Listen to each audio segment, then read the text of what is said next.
बर्बरीक की कहानी। बर्बरीक भीम के पौत्र और घटोत्कच के पुत्र थे। बर्बरीक को एक बहादुर योद्धा माना जाता था जिसने अपनी माँ से युद्ध कला सीखी थी। एक योद्धा के रूप में बर्बरीक की प्रतिभा से प्रसन्न होकर भगवान शिव ने उन्हें 3 विशेष बाण प्रदान किए।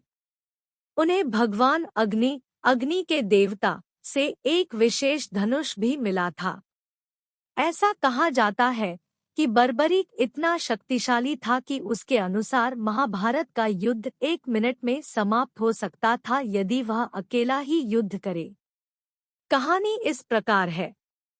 युद्ध शुरू होने से पहले भगवान कृष्ण ने सभी से पूछा कि उन्हें अकेले युद्ध समाप्त करने में कितना समय लगेगा। भीष्म ने उत्तर दिया कि इसमें 20 दिन लगेंगे। द्रोणाचार्य ने कहा कि इसमें 25 दिन लगेंगे। कर्ण ने कहा कि इसमें 24 दिन लगेंगे, जबकि अर्जुन ने कहा कि उसे 28 दिन लगेंगे। बर्बरीक ने अपनी माता से महाभारत का युद्ध देखने की इच्छा प्रकट की थी।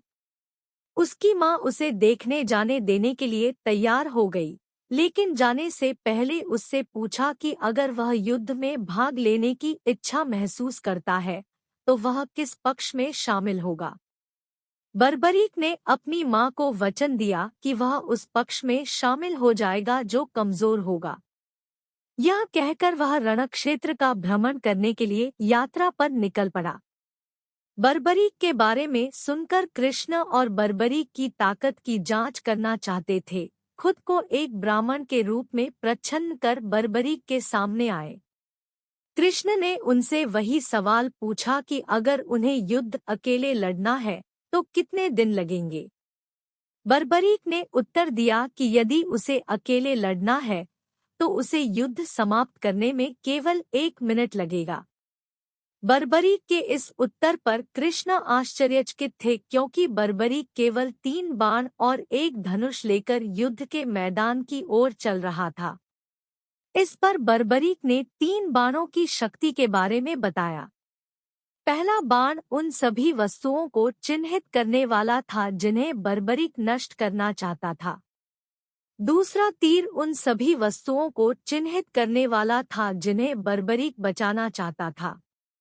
तीसरे तीर को पहले तीर द्वारा चिन्हित सभी वस्तुओं को नष्ट करना था या दूसरे तीर द्वारा चिन्हित सभी वस्तुओं को नष्ट करना था, और इसके अंत में सभी तीर तरकश में लौट आते। इसका परीक्षण करने के लिए उत्सुक कृष्ण ने बर्बरीक से कहा कि वह जिस पेड़ के नीचे खड़ा था उसके सभी पत्तों को बांध दे।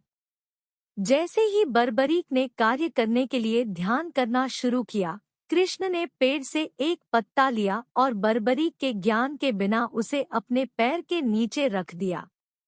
जब बर्बरीक ने पहला बाण छोड़ा तो बाण पेड़ से सभी पत्तियों को चिन्हित कर देता है और अंत में भगवान कृष्ण के पैरों के चारों ओर घूमना शुरू कर देता है। कृष्ण बर्बरीक से पूछते हैं कि बाण ऐसा क्यों कर रहा है। इस पर बर्बरीक जवाब देता है कि आपके पैरों के नीचे एक पत्ता होना चाहिए, और कृष्ण से अपना पैर उठाने के लिए कहता है। जैसे ही कृष्ण अपना पैर उठाते हैं, तीर आगे बढ़ जाता है और शेष पत्ते को भी निशान बना लेता है। यह घटना भगवान कृष्ण को बर्बरीक की अद्भुत शक्ति से डराती है। उन्होंने निष्कर्ष निकाला कि तीर वास्तव में अचूक है। कृष्ण को यह भी पता चलता है कि वास्तविक युद्ध के मैदान में यदि कृष्ण किसी को, उदाहरण के लिए 5 पांडवों को, बर्बरीक के हमले से अलग करना चाहते हैं तो वह ऐसा नहीं कर पाएंगे, क्योंकि बर्बरीक के ज्ञान के बिना भी तीर आगे बढ़ जाएगा और यदि बर्बरीक का इरादा हो तो लक्ष्य को नष्ट कर दे। इसके लिए कृष्ण बर्बरीक से पूछते हैं कि वह महाभारत के युद्ध में किस पक्ष से लड़ने की योजना बना रहा था। बर्बरीक बताते हैं कि चूंकि कौरव सेना पांडव सेना से बड़ी है और शर्त के कारण वह अपनी मां से सहमत हो गया था, इसलिए वह पांडवों के लिए लड़ेगा।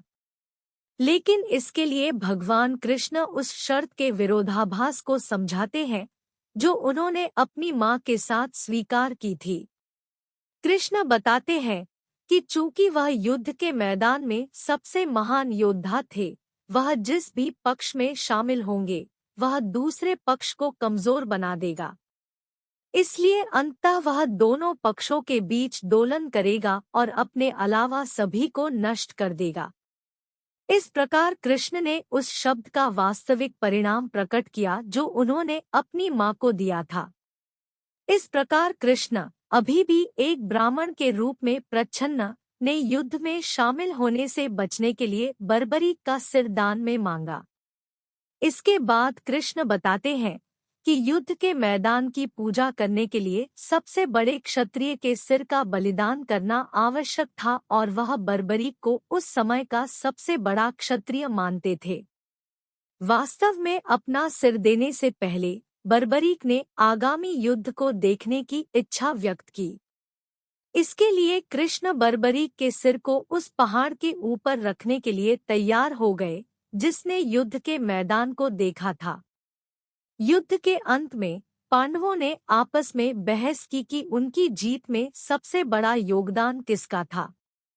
इसके लिए कृष्ण सुझाव देते हैं कि बर्बरीक के सिर को इसका न्याय करने की अनुमति दी जानी चाहिए क्योंकि इसने पूरे युद्ध को देखा है।